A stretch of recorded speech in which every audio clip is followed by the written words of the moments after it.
Пакистандын Пешавар аймагына жакын аралыкта жайгашкан мектепте жардыруу болду. Анда футболдук мелдеш өткөрүлүп жаткан аянтка белгисиз 2 адам кирүүгө аракет кылган. Күзөтчүлөр тарабынан токтотулган жангечтилер мектеп айланасын жардырууга жетишкен. Натыйжада 2 адам мерт кетти. Эске салсак, Пешавар аймагында өткөн жылы да жардыруу болуп, анда 140 мектеп окуучусу набыт болгон эле.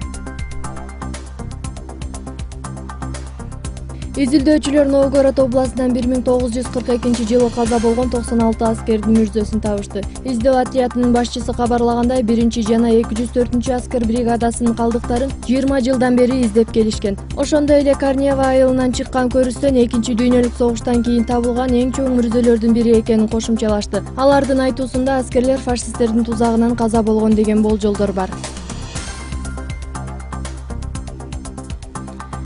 Польшадагы жеңиш күнүнө арналган майрамдык парадка 8 мамлекеттин президенти чакырылды. Февраль айынын башында өлкө башчы жеңиш күнүн 7-8 май күнү белгилерин эскерткен эле. Мындай чечимге келгенин себеби 9 май күнү Орусиядагы парадка байланыштуу экенин билдирген. Ошондой эле майрамдык парадка Бириккен Улуттар уюмунун башкы катчысы Пан Ги Мун да катышаарын кошумчалады.